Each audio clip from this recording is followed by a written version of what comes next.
Okay, so I know what you're thinking.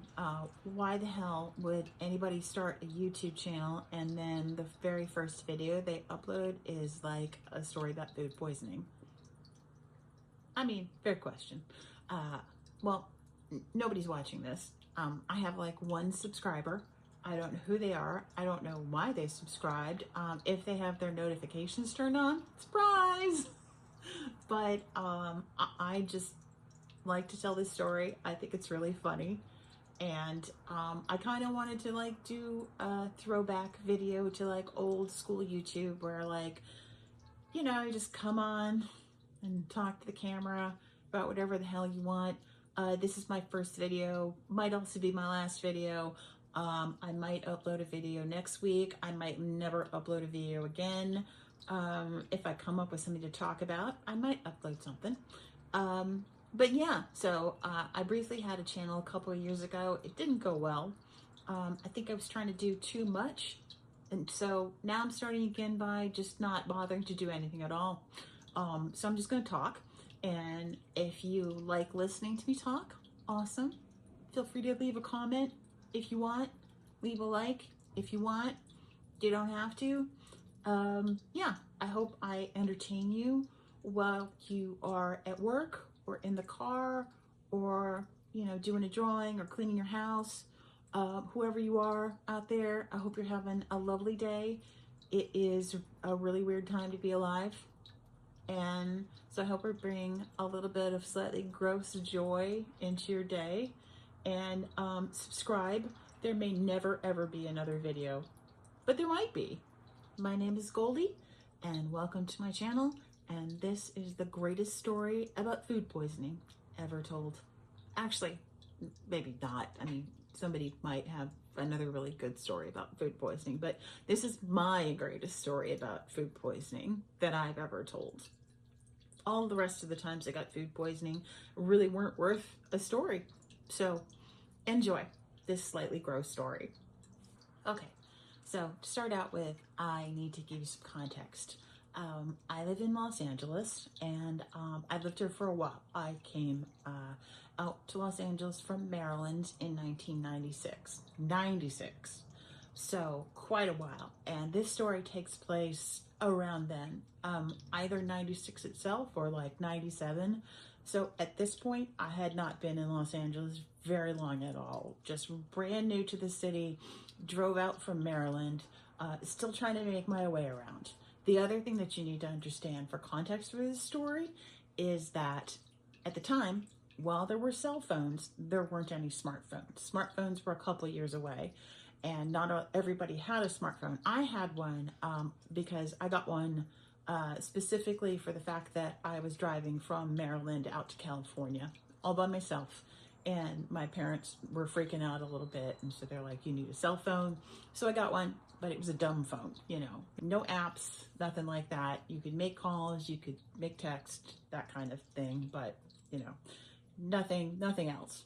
You couldn't even play music. So this is important to understand. Also because there was no GPS, there were no, maps to tell you where to go on your phone. Everybody in their car, they carried something called a Thomas Guide. And it was this big, soft, ring-bound paper book that had a whole bunch of maps of the Los Angeles area. I think actually they may still make them, but they're not as obviously as popular as they once were. Back in the day, in the late 90s, early 2000s, everybody had a Thomas Guide in their car. You would get a new one every year at like Barnes & Noble sold them. And by the end of the year, the Thomas Guide would be just absolutely wrecked from you, like just being thrown into the back seat of your car and, flipped frantically while you were at a stoplight. So basically you could look up the map grid area for anywhere you wanted to go, and it would tell you where you were and where you needed to go. So my general move back in those days would be to go through the Thomas Guide in, not while I was driving, but like in my free time before I was planning to go to some place I didn't know. And I would just write down the directions on a piece of paper And so that way I would know exactly where I was going. And sometimes I would write down the reverse directions, but sometimes they were kind of obvious, take a right, take a left, get on the freeway. And then I'd be like, okay, I'm on this freeway. I know how to get home from there. I'm fine. So at this time, Thomas Guide, written directions. So you're with me. Okay. So I got invited to a Halloween party to a place I'd never been. I had a couple of friends from college who were already out in Los Angeles, and they had already made friends with other people, but these people I didn't know. And a bunch of these friends of friends that I didn't know, they lived in a group house in Woodland Hills. So at the time, I was living in Franklin Village, which is kind of a little bit north of Hollywood. So I would have to drive up into the valley farther than I'd ever gone before. And this was a route this is a place I'd never been. So this is all quite important. So I did my usual routine. I wrote down directions based on the Thomas Guide and got it all straight in my head. And I'm like, okay, gave myself the confidence. I'm good. Okay. So this Halloween party was on a Friday, and it started about, I want to say like 7:38-ish. I'm not quite sure when it started, but at the time I was working in Vernon. Now, it's not important that you know where all these places are, but just know that Vernon is actually sort of east of the city of Los Angeles. And so I got off at 5, but it was quite a drive to get home through rush hour traffic. And so I got home, and it was maybe about 7-ish, 6:37-ish. And I wanted to get to the party, pretty soon. I'd met these friends of friends at movies, a couple times, and I really liked them. And I wanted to hang out. I was excited to hang out after the work week. I love Halloween. I was really into it. Very excited. So I drive home, and I'm like, you know what? I'm not really going to have time to eat dinner. So I usually get into a costume and just haul ass out to the party, and I can eat there. There'll be nibbles and whatever, and it'll be fine. It'll be fine. So I had been kind of invited at the last minute. The party had been put together at the last minute, or maybe I hadn't had time to buy a costume. I don't remember exactly, but I had in my closet a bridesmaid's dress with a boned bodice. So if you don't know what that is, if you don't really wear floofy dresses a lot, basically it's a bodice the bodice of the dress, the top part stands up by itself. It doesn't need straps to hold it up. It actually has strips of firm material. It's usually plastic. The reason why it's called boned used to be whalebone, but nowadays it's metal or plastic inside the bodice to hold it up, so you don't need straps. So the reason I mention this is because it's very uncomfortable to drive in a garment with a boned bodice. I also, at the time, went to the Renaissance Festival a couple times, and I had a boned corset in my costume. It's very uncomfortable to drive like that because you're forced into a very sitting upright position. So I decided I'm going to be like a princess. This is, for me, it was a quick and easy costume. I had very long hair at the time. It was, down to about here. So I got home, chucked off my work clothes, put on the bone bodice dress. I had bought it that summer. I had bought it on clearance at a bridesmaid's, an outlet, a bridal outlet. And the reason I bought it is because I went to this Winter Wonderland rave, but it was in the summer, and it was in a warehouse. And that story sounds more interesting than it is. Really, that's all that it was. It was fun. I'm not into drug subculture. No shade if you are, you do you, but I'm not. So it was basically just dancing and hanging out and having a good time. And so my friend and I decided we were going to wear ball gowns. So that's why I had this dress. So I put on the floofy dress, and has a giant puffy tulle skirt. It's one of those floaty fairy dresses, but it was a dark wine red with gold embroidery on the bodice. It was very fancy. So I put that on, and I happened to, for the same reason for the rave, I had also bought a tiara. So I put the tiara on my head, and I fluffed out my hair really big, and I'm like, great. Princess costume, good, sorted, done. So again, hadn't had time for dinner, so I jumped in the car and I had my directions, and I drive out to Woodland Hills, and I get there as the party is starting. Excited, I'm hanging out. I'm having a great time. It's awesome. People are like, great costume. This is fantastic. Blah, blah, blah. Having a great time. And then like I start to get like really hungry because of course I haven't had dinner and it's nearly like 8 at night. So I'm looking around at the food table and there's stuff on there, you know, pretzels and whatnot. And there's a box of Kentucky Fried Chicken. And I said, can I have this? Does this belong to anybody, you know, in the house? Like, is this their dinner or whatever? And the host of the party was like, oh yeah, sure. That's just for the party. Like we had it earlier, but you know, you can eat it. No problem. We just put the leftovers out. So I'm like, great. So I had some chicken, ate some chicken, feeling great, partying, talking to friends, laughing, you know, just drinking a tiny bit because I knew I was going to be driving home. It's all good. Well, a few hours later, I started feeling not so great. And I think that chicken had maybe been sitting out too long, although I didn't realize it at the time, but I started feeling like kind of, you know, that feeling that you get. So I went to the bathroom, which, you know, that was an undertaking. Because again, wearing a bone to bodice dress, it's very like difficult to maneuver if you're trying to sit or anything. And like a giant skirt. So I went to the bathroom and did my business and I did not feel much better. And now it's about midnight. So I say to my friend, who's friends of friends were hosting the party, I said, you know, I'm so sorry. I don't feel very well. And I think I'm going to have to go home. And he's like, oh no, that's a shame. Okay. You know, so I made my excuses to everyone and I'm like, oh, I'm really sorry. You know, I started to feel kind of not so great. I'm going to go home. So I get in the car and I have my directions, but of course now it's dark. And also I didn't write down the way to get home because I was like, oh, this seems pretty straightforward. Like I said earlier, it was just like, you know, left turn, right turn, get on the freeway. So I was like, all right, no problem. You know, I just reviewed them with the map light on and like, okay, I just have to reverse this and I'll be fine. So I get in the car and I'm driving and somewhere along the line, and again, it's after midnight now, somewhere along the line, I miss a turn or something and I get completely lost. And I'm driving around these neighborhoods and I don't know where I am. And it's getting later and later. And this went on, like, it felt like it was like an eternity that I was just like driving around and around and around.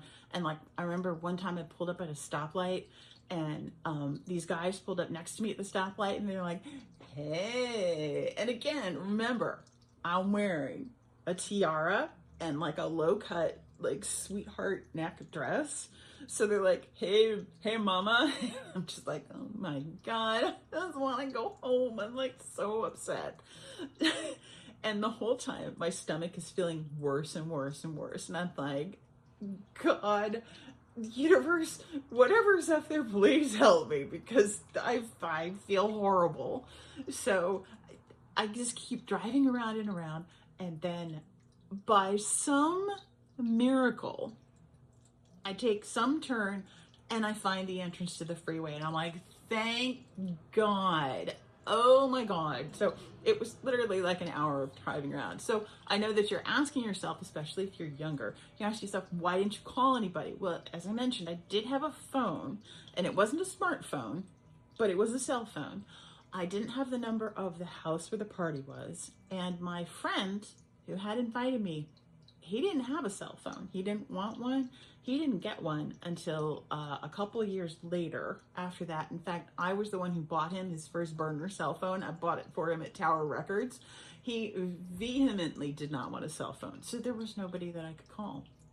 There was absolutely nobody I knew that I could call. I was completely on my own. Unless I wanted to call like, you know, the cops or AAA. I felt like at this point, it was not quite bad enough to call, you know, the authorities. So, by some miracle, I took some turn and I found the entrance to the freeway. And so I get on the freeway, I'm like, thank God. Thank God. So this being the 101 freeway, if you're not from Los Angeles, this freeway is always congested. It can be like 4 a.m. and this freeway will have like a backup on it. And this was no exception. And I'm sitting there in traffic and I'm just like, I felt horrible. I was starting to get those greasy, like the greasy sweats where you know that like it's gonna be so bad. It's just it's the most awful feeling. So I'm sitting there in traffic, and I remember that at one point I figured out what the backup was. It was road construction. So like this highway crew had closed a whole bunch of the lanes. So we were all like squeezing through. And I remember going past the road construction part of the freeway and seeing the lights and the cones and the guys working and thinking to myself, oh my God, I'm going to throw up. And as that thought like processed in my head, I completely just evacuated everything in my system through both ends. Like I didn't even have a chance to like grab like a bag. I didn't have a bag, and I don't know what I had in the car at the time, but no preparation at all. I just absolutely projectile barfed just all down the front of me, and I could so like everything left the train station at once. That was completely empty. And the funniest part about this is that I immediately felt better. Like, as soon as I just like purged, just sort of dumped the warp core, I immediately felt better. I'm like, well, I smell horrible, but at least I don't feel just like horrendous anymore. And, you know, it was kind of uncomfortably damp sitting in the car, but I was just like, okay, at least I don't feel like I'm gonna die anymore. You know, traffic's moving fine. I can get home. My building has an underground parking garage, so it's not like I'm gonna be out, you know, trying to clean a car in the middle of the street in the middle of the night. So I can just go and clean the car up just before the smell has a chance to really set in. My building had 2 levels of parking garages, and I parked on the top level. So I was on P1, and below that there was a P2. So I get home, I park, lock the car, go to the elevator, push the button. And as I push the button, I remember thinking to myself, well, you know, it's almost 3 a.m. It's so late. Thank God nobody's going to be awake. Nobody's going to be around. Nobody's going to see me. It'll be fine. Well, the elevator doors open, and what do you know? There's a woman in the elevator. And I'd never seen her before, I think. And I knew the building was fairly large, but I did know like most of the people that were in the building at the time. I saw them in the halls and whatnot. So this was not one of my regular neighbors that I saw. I think she was guest of somebody in the building. And so I still remember she was like this little petite lady. She was wearing like a black glossy leather jacket, and then like a red dress, like a red mini dress under that, and I think boots. And I want to say I think she was blonde. She's very cute, but like I walked in the elevator covered in puke and smelling like death, and of course she says, oh my God, are you okay? And I'm like, yeah, I'm okay. And I was just absolutely mortified, completely humiliated by this. Because of course, you know, I've never looked worse. And again, let me remind you that I was wearing a floofy princess dress and a tiara. So we didn't say anything else, and I went up to my apartment on the 2nd floor, and she, you know, continued on up in the elevator, and she said, you know, feel better? And I'm like, thanks. So got out of the elevator, went to my apartment, and went to the bathroom to take off my dress, and I looked in the mirror, and I was just like, I'm already pale, but I was like a ghost pale. There was no color in my face at all. Absolutely none.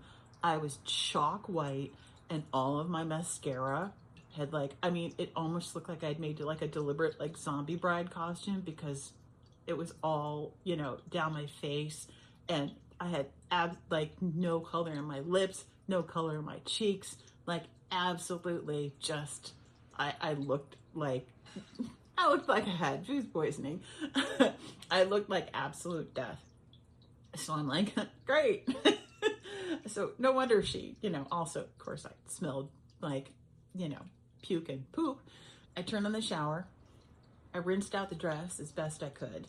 I did take it later on to get dry cleaned, so all was well. But and then once I'd rinsed out the dress, I rinsed off myself, took a shower, went downstairs, cleaned out the car, best I could, and then like I'd spent a couple days after that just like driving the car around with the windows down, just in case. And I cleaned it out several times. It ended up fine. It mostly smelled like Lysol after the fact. But so like we're going on like 4 a.m. So I get the car all cleaned out, and best that I can, go upstairs. Thank God nobody in the elevator. Go upstairs, go to bed. So next morning I wake up, I'm still fine. Like I feel great. I feel like now it's starting to be funny, because no lingering effects. Like, had a great night's sleep. I woke up about like 10 or so. I wanted to get coffee. There was like a little coffee shop around the corner from my apartment. So I'm like, I'm gonna get coffee. And so I walked down the hall to the elevator, and I'm thinking about that lady that I terrified the night before. And I'm like, well, thank God I'll never see her again. The elevator doors open, and you'll never guess who was in there. It was the same lady from the night before. And the thought flashed through my mind, well, she probably won't even recognize me. And then she said, oh, you look so much better than you did last night.